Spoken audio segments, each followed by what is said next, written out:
Welcome to another episode of Health Your Way podcast, where we discuss health issues ranging from physical, mental, emotional, as well as current facts. Today, my guest is Kyle Murphy, and we're going to be discussing keto, like what is the hype? And the reason why I really want to discuss this is because we hear so much information and how it's the miracle diet and it's the best thing ever. So I felt that having someone that, again, Kyle Murphy is a certified personal trainer, as well as in-depth in different types of nutritional facts, he would be a great insight in some of the questions that I think I myself have and other people that are watching or listening. So I guess the first thing we can ask is, what is keto and how does it differ from other low-carb diets? Yeah, so essentially keto is really a low-carb diet, like you said. It's got a lot of similarities to a lot of the other low-carb diets that are out there. I would say the more specific part about it is that it is specific. Okay. Low-carb diets are just trying to keep your carbs as low as possible, and there is a higher level of protein, especially in the weight training industry. That would be an example of an athlete who would use a low-carb diet, especially when they're cutting weight. However, that level of protein is not going to be considered in keto.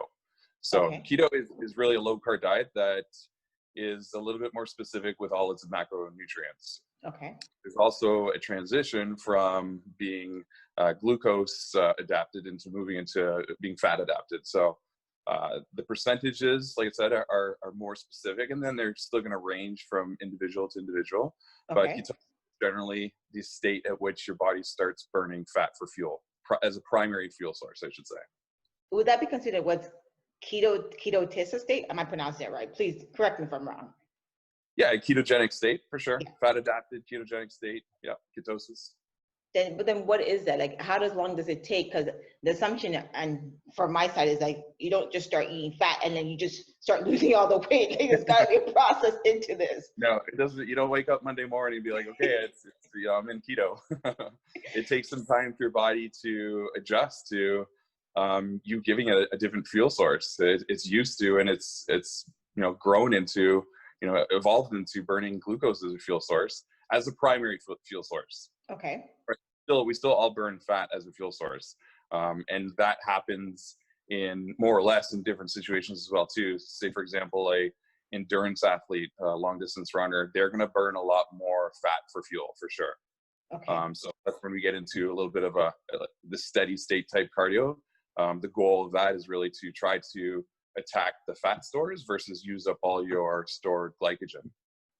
So I guess stored sugar to make it easier, simpler.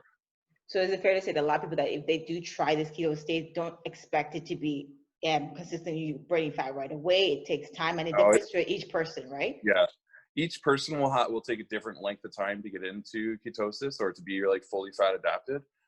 Some people can get into it in 2-3 days, depending on how their body was processing food or fuel at the time. Some people that are used to high levels of protein, and especially athletes, can sometimes take a longer time to get into a ketogenic state because they are storing a lot of glycogen. So the body needs to get rid of as much of that as possible. So it starts to understand that, okay, now it's time to resort to fat instead of glucose all the time.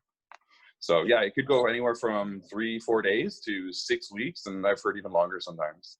So, okay, then in that transitional period, that's your tough time. That's the time where the diet feels like a real diet. So a lot of people have to give up before it actually takes place. Okay, so then what you're saying makes sense, because I agree with you. And what I'm finding a lot of people is that they don't have the patience to wait that long. And not even keto, any form of diet you choose to do, like if it's longevity, and also you have to understand that your body is different from other people. Right. So in your expertise and your education and respects, how long is it, what are some of the benefits of keto itself?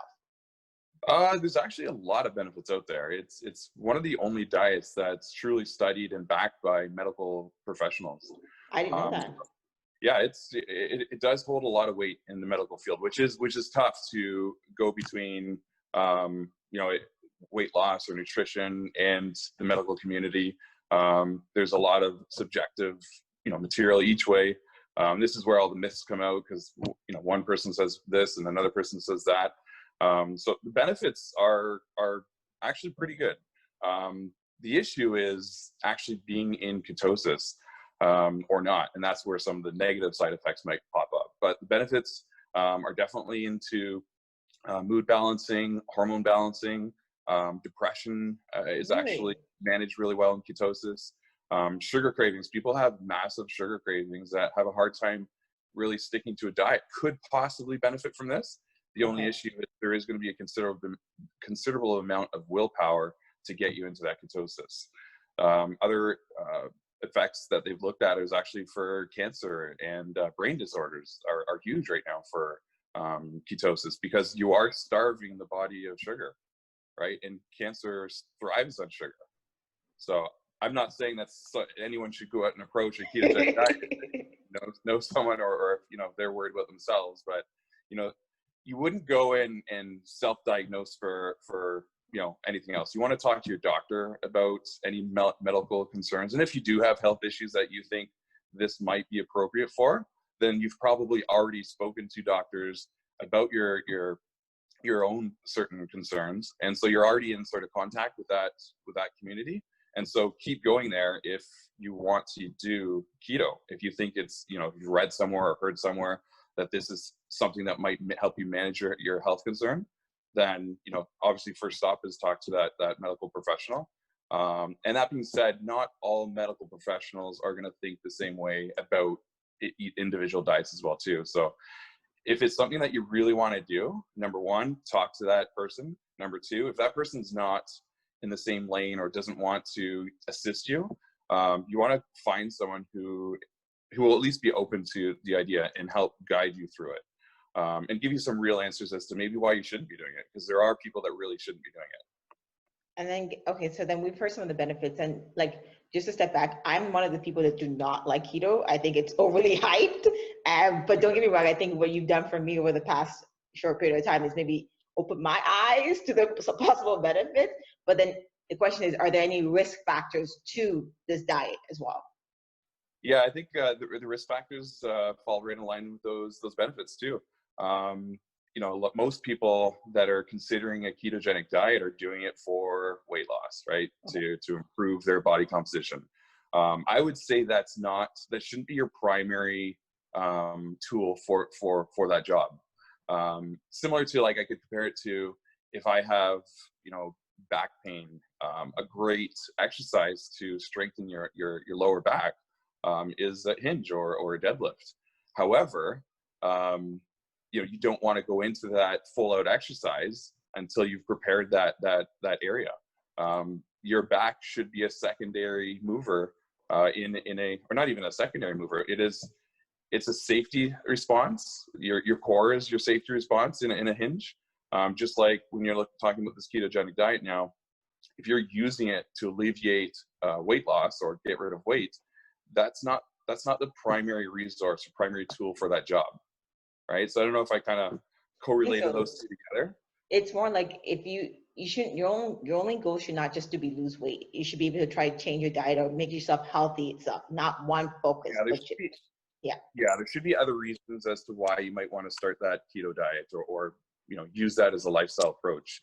Because at the end of the day, if you're just using it for weight loss, chances are you're not going to do it for forever. And it's not sustainable. Most doctors, most professionals would say it's not a forever approach to dieting. Again, it depends on every situation. If you're leaning more towards managing health concerns, then a properly balanced ketogenic diet might be something that you go for a long time. If it's specifically just for weight loss, then you're most likely going to be out of there within 90 days or so, which is a good point. You might want to get out of there, and you're going to have to go back to your old lifestyle. You're not going to have keto to rely on. So all of a sudden, you felt great with no cravings, and you've been able to manage your diet, and now you don't have this tool anymore. So you're back where you were before, and now if you didn't do it properly, you might have a lower metabolism, because there's a chance you may lose muscle over the course of the time. Your body's not used to processing carbs anymore.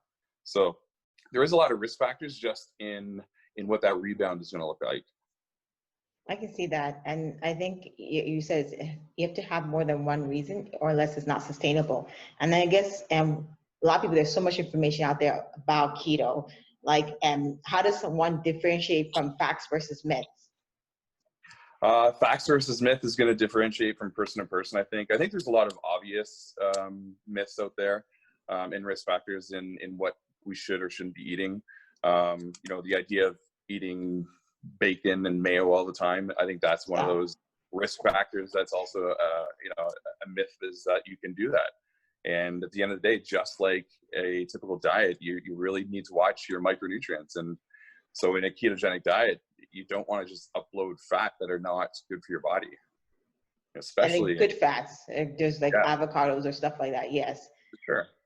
All right. Yeah, a lot of great fats. And at the end of the day, when you start focusing on all the right foods, the whole foods for your ketogenic diet, it's going to start to resemble more and more of what a typical healthier diet should look like, right? Minus the influx of carbs. That is actually a great takeaway, because I think a lot of people, and when I see it on the internet or whatever, or social media itself, a lot of people it's like negative on carbs, but it's more like teaching you how to properly eat.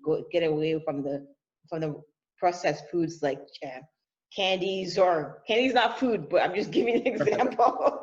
Exactly. So it does help. Yeah, for sure. It goes along the same lines. In a ketogenic diet, you're looking at, for carbohydrates, they still do have a place. You want to choose carbohydrates with a higher fiber content, which will help reduce the overall net carbs. Some people do go by net carbs, some people don't. But you're looking at about 5% overall carbs per meal, or for your day when you're planning out your meals. Protein is dependent really on the person. So you could be anywhere from 20%, sometimes as low as 15%, up to 25% for someone who's a little bit more active and does not want to risk the muscle loss. So those are some examples of like meal types for keto, correct? Yeah. Okay. And then your balance is 75%, 70% fats. I'm honestly, I have to say, I'm a bit shocked that I'm actually learning something in respect to me. I'm moving away from my bias, away from keto. I have to be honest. I think, but it's good, because I'm the kind of person that I'm open to being educated. So anybody should be. It may not be for me. It can be for you, whoever's listening or watching. It's for you. I think. What are some of the common myths that people should be aware of when considering doing a keto diet, if there's any? Yeah, I mean, like I said, there's a lot of common myths out there, and there could be some myths that are true for some people and not true for the other person. Some myths are that you cannot eat, much protein. You can't eat 25% protein. And, for some people that's really necessary. There are some myths that say that you can have a day where you upload carbs again. Really? Depending on the individual, that's something that may be a myth or may not be a myth. I know some people that are in a ketogenic diet that do come out on the weekends and have no problem slipping back in through the week. So nice. it really varies from person to person how long you've been on it. At the end of the day, the biggest things to focus on are just the quality of the food that you're eating. And that's fair to say. Like, I think, with that being said, a lot of diets that you choose to do, or any lifestyle, it's the quality of food is not really how you approach it. And I think a lot of people like, okay, so they've listened to what you're saying, and some people like that maybe on my thought process that they thought keto was crazy, but are open to the idea. And how does someone consider starting keto diet or not start then? Go right back to talking to a professional. Again, if you're really doing it for weight loss, it can be very, very effective. People lose a lot of weight on keto, but you want to make sure that it's not causing any more problems inside, right? You're going to see the outside result. You're going to see the weight go down. Going back to the health concern and using it to manage more of that side, like if your focus is more, I want to prevent mood swings, or I want, I've got a lot of, built up anxiety, or I'm fighting depression, or even getting into some of those brain disorders. If you're speaking with a professional, it can be a very, very realistic diet to follow. And if you can stick to something that somebody who's qualified is giving you, you're going to find some significant changes in your life. So that's where I really get behind the ketogenic diet. I don't think it's not a good tool to be a quick fix. Okay. And I appreciate that. And I think if a lot of people want to reach out to you or maybe find out more information, how can they reach out to you? Again, you have social media or any kind of, I don't know, please advise us. Yeah, always. You can hit me up on social media. I list under Strength, Power, Heart, Fitness, and Cut Daddy. My email is kylepm@hotmail.com. Lots of different ways to reach me, and I love talking about this type of stuff. I do like the keto diet for some purposes. It can be a very, very effective tool. I'm not opposed to not being on it myself. I've considered eventually, using it for a tool as well to alleviate sugar out of my body. Inflammation, especially for people who work out a lot. Like both of us work out, so there's constant inflammation in our body. If that's accompanied by higher levels of sugar than what we're using, that causes long-term complications that perhaps being in a ketogenic state might alleviate. I never thought of that. And yes, we are going to have your details in the write-up in the show itself. And I want to say I appreciate you taking the time. And I'm a little scared because I now might actually consider doing keto one day. So thank you for that. But other than that, I sincerely appreciate the time. And it's well known that you are educated. You have way too much credentials I could list. And anybody, please feel free to reach out to him, follow him. He knows what he's talking about. And yeah, thanks again, Kyle. Thank you. Thank you for joining us today on our weekly episode of Health Your Way podcast. Don't forget to subscribe, share with others, and please feel free to comment below and ask any questions on topics we discussed, as well as future topics you'd like to hear about. Have a happy and healthy week, and be sure to tune in next week for the next episode on our Health Your Way podcast.